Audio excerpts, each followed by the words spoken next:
September is Suicide Prevention Awareness Month, and today is actually National Suicide Prevention Awareness Day, and it is so important now more than ever to have a serious discussion about mental health.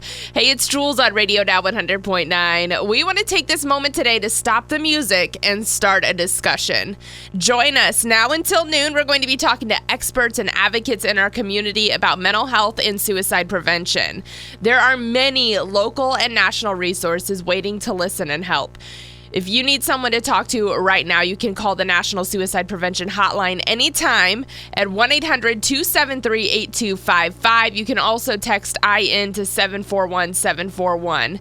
Suicide Prevention Month is supported by Sandra Eskenazi Mental Health Center, where all clients are treated with dignity, confidentiality, and respect. For more info, call 317-880-8491 or visit eskenazihealth.edu.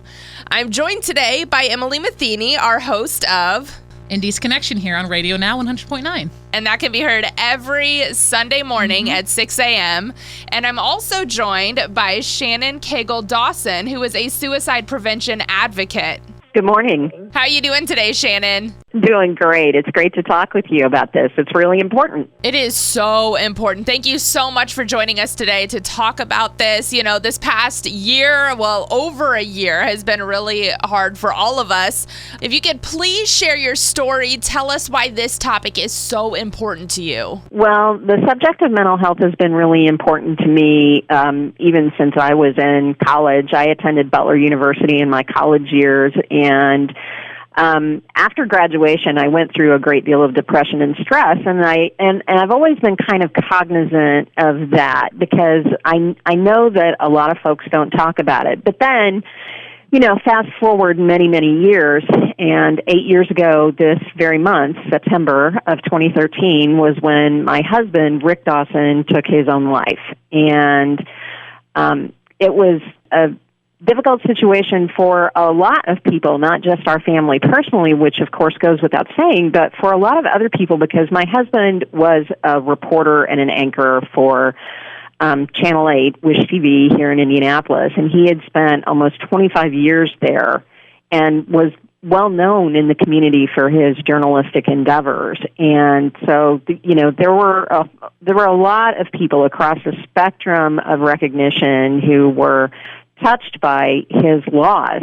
But, you know, after the fact, this was one of those situations where I felt like this was an opportunity to remind people that we do not have to lose as many Americans to suicide as we do, and especially men. Men are notorious for not being good communicators, especially on issues such as anxiety and depression. And my husband was a classic example of that. You know, it was very obvious to us leading up to his death as a family, you know, that he was struggling mightily. But, you know, our family was in a situation in which he was very reluctant to reach out and get help. And ultimately we lost him. And to this day, I will stand firm on my ground that if we had been able to get him, convince him, work with him to get him into the kind of care that would have helped him out of his depression, that we would still have his good soul with us today. Wow. I just want to give out that phone number for the National Suicide Hotline. If you need someone to talk to, please call 1-800-273-8255. Again, that is 1-800-273-TALK. You can also text the crisis line. Just text TALK to 741-741. So, Shannon, let's talk about grief. I know you were probably feeling loads of grief. What is something that helped you deal with your grief? You know, grief is one of those things that everybody gets through in their own time. There's no timeline on it, and people who have ever grieved about anything know that it can come back and revisit you even when you think you're doing okay with it, and that's okay too. When I talk to people about suicide prevention and awareness, one of the things that a lot of other people who have lost loved ones to suicide ask me about is, feeling guilty. Was there something I did, or was there something I didn't do? Is there, what could I have done differently that could have saved this person that I loved? And the thing that I always start with, the place that I always start from, is that you cannot love people into wellness. If we could just love the people that we care about into wellness, we would never lose anyone. But it's not that simple. Suicide comes about as a result of mental health issues. And we really need to, I believe in my heart, we need to approach mental health issues in this country in the same way that many other countries around the world do, which is that, if we treated mental health issues in the United States the same way that we treat cancer or broken bones or other medical issues, we'd probably be further along the line of getting past the stigma that America as a culture has when it comes to mental health issues. We have this independent nation, pull yourself up by your bootstraps, be aggressive, be assertive, be the winner all the time. Well, you can't be the winner all the time. And a lot of times what happens is that's where people break down, is because they feel like they're not meeting expectations. We can't fix people, but we can support them in their journey. We can lead them to good care. We need to know about it first, and that starts with things like the text line and the suicide prevention line and things like that.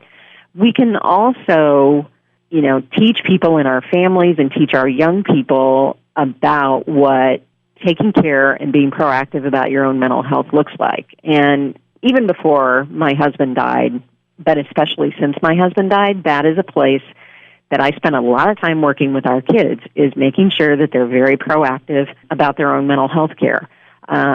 I have a child who is diagnosed as suffering from clinical depression, and work with him all the time to make sure that he's, being aware of what his emotional state is, making sure that he's checking in with a therapist. I mean, younger people do things differently than they did when I was their age. When I got out of college, if you were having mental health issues, that meant that you had to go and you had to check in with your family doctor, and then you had to get a referral to a psychotherapist or a psychiatrist or a psychologist or something like that. And suddenly, you're piling up appointments and you're piling up expenses and you're piling up inconveniences while you're trying to get on with your life.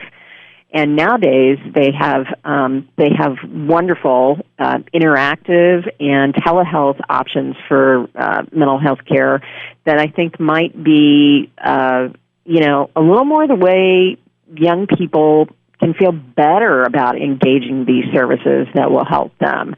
I mean, they would help me too. I would be more than happy to use some of these services. And just to name a couple of them, Get Cerebral is one that we've had direct experience with, and I also know folks who have had good experiences with BetterHelp.org.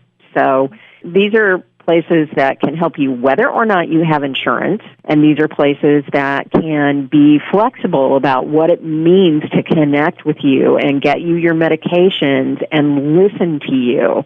A lot of times what we find is people who have mental health issues are struggling because they're trying to find somebody who will listen to their story in the first place.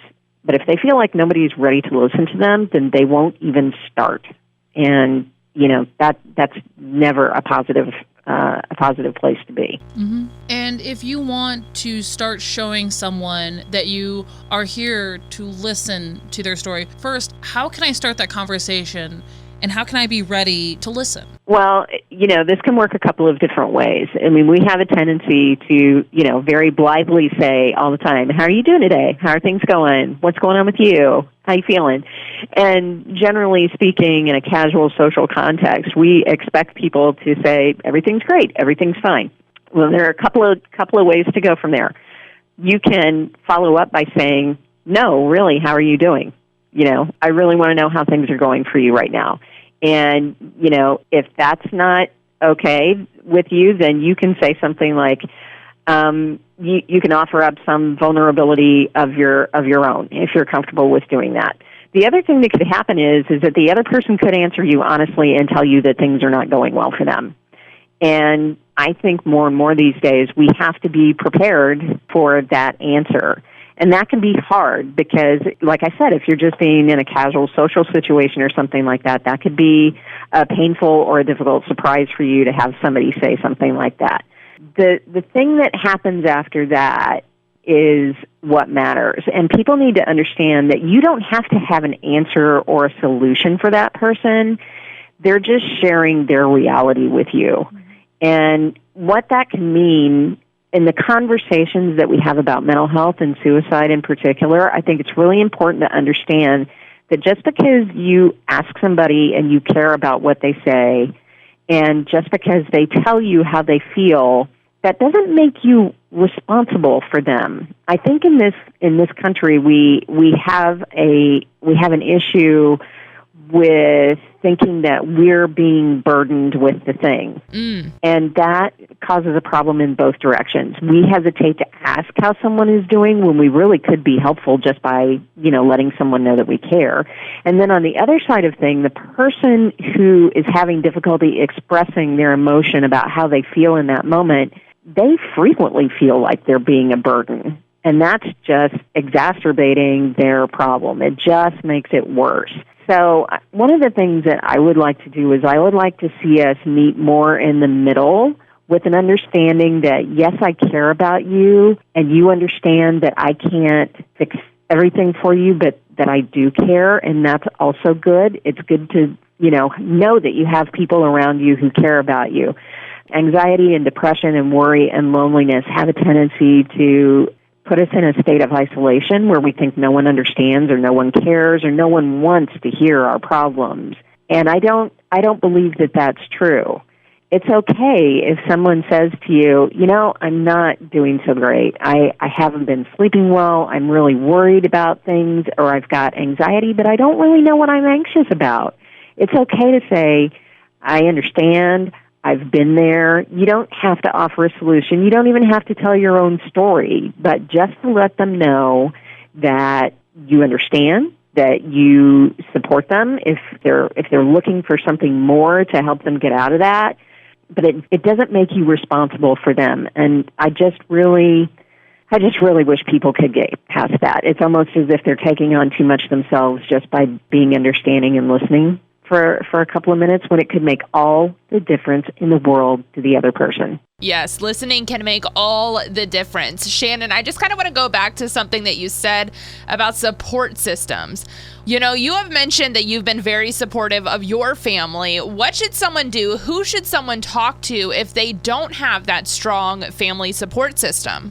Well, it depends on where they feel like they are in their journey. I mean, some people are in really dire straits, and that's where we want them to, do the texting, the 741-741 text. I have had people in my own family who have done the anxiety, depression in the middle of the night thing when they think that nobody is going to be there for them, and those folks are there for you. If you think you're in a crisis, call or text a crisis line.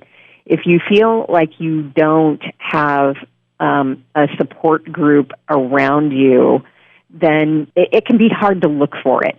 You can feel like there isn't anything like that. In immediate terms, what you often need to do is you need to get yourself out of your headspace, and then you can start looking for, other things. There are agencies like National Alliance for Mental Health Indiana or the other various groups that will connect you with other folks who may just have support groups where you can come talk with other people who you don't know and who, are there with no judgment. Judgment's a really big thing in many of these instances. Mm-hmm. And if you're looking for a place where you can find support without judgment, the mental health groups, and they all have offices here in Indianapolis. Eskenazi Health has support as well. There are people here who are dedicated to making your journey easier and helping you understand that you have value and you have a future. It can be difficult to reach out. But, when you can clear your headspace, sometimes you can see your way to reaching out. And like I said, Sometimes it's better to talk to people who don't know you instead of people who do know you. Mm-hmm. Sometimes the people who know us are the judgiest people in the world, and they're not helpful. I will be among the first people to admit that. But there is someone waiting to help you if you're in a place where depression or anxiety or worry, which I always think of as the beginning of these things. You know, people don't like to talk to us because they're like, oh, I just have this feeling of worry. Well, you know, worry elevates into anxiety, which can elevate into depression. And, you know, that's what I saw take my very loving and talented husband's life from himself and from all of us. Mm-hmm. And we've got posted up some of these resources that you mentioned at radionowindy.com. I know you mentioned Get Cerebral, betterhealth.org, and I also just wanted to give out that National Suicide Hotline phone number one more time. It's 1-800-273-8255. Again, that is 1-800-273-TALK. You can also text IN to 741-741. And something that we talked about earlier is that society kind of tells us that we're supposed to bottle up our emotions, pretend everything is fine. Why is that ideology so toxic, and how can we break the stigma? Well, it's toxic because it doesn't allow for expression of unwellness, as it were. And you know, we are encouraged to share our joys and our happiness and things like that. And I think in a lot of cases, social media has become a bit of a problem in that regard, because it encourages us only to show the most positive things or to dress up our own experiences in our own lives so that we can show everybody else how great our lives are. Well, you know, the reality is nobody's life is really great all the time. And sometimes people's lives are really not great a lot of the time. Yeah, I kind of like to say we're basically always seeing everybody's highlight reels. I mean, yeah, I really do think that social media can be a real drag on what reality is. Now, the flip side of that is there are also many, many more ways to reach out. And you just kind of have to, you know, if that's what you're going to do, if you're going to put yourself out there like that, you just really need to find your tribe. Find the folks who either have the understanding of what you're going through, or find your own personal people who are going to be willing to listen to you.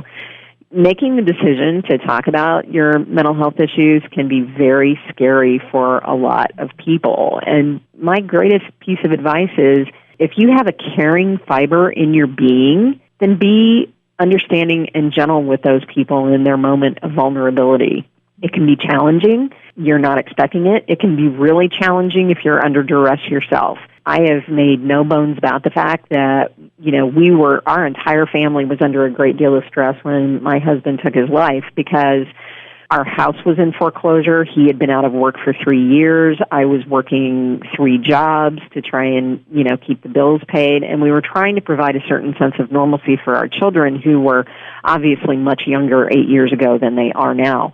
And that's tough. But at the beginning and the end of every day, my goal was to make sure that my husband understood that he was loved and that I would work with him if he would work with me. The thing that I wasn't doing was I wasn't busy judging him, and I wasn't going to ever tell him that there was any sense of not supporting him, because that wasn't the case.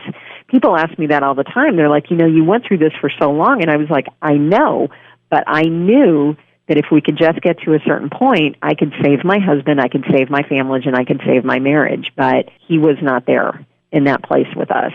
You know, and it was an utterly crushing and heartbreaking loss, and I don't want anybody else to have to go through that if they don't have to.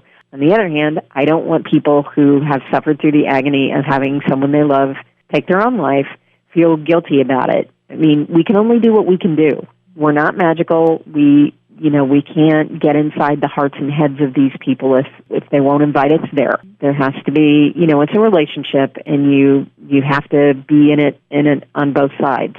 People ask me all the time, they're like, that just seems so selfish that your husband took his own life, you know, especially when your family was struggling so hard. And I'm like, he was not well.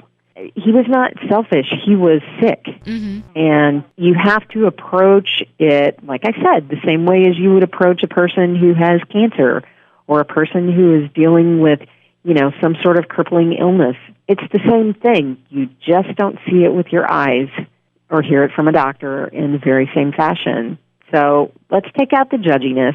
Let's take out the guilt. Let's put in support and love and listening and see how we can improve this for all of us. When I think of the people that we have lost, like my husband, who is so creative, so generous, so talented, when I think of all that we have lost when we lose these people because they think they have no place to turn, it's heartbreaking. Yeah. But we can turn that around. We can work on it. We can all level up when it comes to this stuff. Mm-hmm. Absolutely. As we start to really normalize talking about our mental health and prioritizing our mental health, what about people who have an aversion to going to see a doctor? Well, it happens. And one of the things that I've noticed is that for people in my age, I'm in my 50s, physically going to the doctor was an expectation. If you needed anything, you literally had to make an appointment. You had to reschedule your workday. You had to check in with your insurance. You had to do all of these things. And when you're trying to work to a better place for yourself, those things can seem like barriers. I have to check in with my insurance. I have to reschedule my workday. I have to talk to my boss and tell him I'm going to be out. Somebody might notice I'm gone. Somebody's going to say, "Where were you?" Do I tell them what I was doing and open myself up to criticism or, potentially job loss because I'm struggling with my mental health? That looks like barrier after barrier after barrier to people who are struggling with just getting out of bed. And I think that that's one of the great things about some of the telehealth or online resources that we have now. And I know, we mentioned at the very beginning of this about how the pandemic has really impacted people's mental health. And it's true. If you're an introvert and the pandemic and working from home and not being around other people worked for you and you feel better, then that's great. If you're not in that group and the pandemic worried you or made you more depressed or gave you greater anxiety or you lost someone or your access to your people or the job that you love was missing, then you may not be in as good a place. We also know that addiction increased during the pandemic, which is another problem that exacerbates mental health issues and can also lead to suicides, right? Mm-hmm. So what's a person to do if you may have been kind of eking your existence out along before the pandemic and now things are not even that good anymore? One of the things that does seem to have benefited the pandemic is some more immediate access to some of these cares. And as I had mentioned previously, we have direct family experience with one of these more online type mental health systems, which has worked out great for us. And it means not having to skip out on work. It means being able to have an appointment over the phone, whether it's a video or just a phone call. It means not having to necessarily call your insurance or even have to provide proof of insurance. But, you didn't have to go through all of those extra steps in order to access, a prescribing physician who is willing to talk to you about what you feel and what you need, or to access a therapist. And it's nice. It's nice to be able to not have to disrupt and upset at the same time in that fashion. And, this is where technology has kind of stepped up to assist us. And if you struggle talking with someone, or if you struggle with meeting with someone, or if I know so many people who are just like, please don't make me call my insurance company to have to find out if I even qualify for this. These are the times where the playing field is a lot more level for those folks. And if you have ever seen a commercial or heard, even on statewide radio, the state of Indiana is making mental health services more available to people who may be uninsured or underinsured. And if it's as simple as sending a text or taking a phone call or even just looking it up on your computer, I would recommend it to anybody. Or if you're like me and you know someone who struggles with mental health issues, I would recommend that you do it so you can talk to it about your friend or your loved one about that. That's how it worked for us. I did some of the research on my own, and I went to my loved person and I said, why don't we take a look at this? This looks like it's going to be really simple, and you are not going to have to deal with those barriers that are keeping you from getting the help that you need. And it 100% worked, and that person is in a better place right now. That's amazing. Yeah, it's great. Well, Shannon, thank you so much for sharing your story and all of this helpful information. Something you said that really stuck with me is that you can't love people into wellness, and I think that's really important. And to that point, it's also important for us to remember that we can be supportive and listen to those struggling. Again, the resources you shared will be posted up on our website at radionowindy.com, and I want to share that National Suicide Prevention number with you again. It's 1-800-273-8255. And Shannon, you also mentioned that text line has been very helpful. So if you're more comfortable texting, you can also text IN to 741-741. Shannon Cagle Dawson, thank you once again for joining us today. It was my pleasure. I am very hopeful that what we've talked about today can bring more people into wellness. Thanks so much. It definitely will. Suicide Prevention Month is supported by Sandra Eskenazi Mental Health Center, where all clients are treated with dignity, confidentiality, and respect. For more info, call 317-880-8491 or visit eskenazihealth.edu. We're going to take a quick break, but we'll be joined by Indiana Youth Group while we keep this discussion on mental health and suicide prevention going.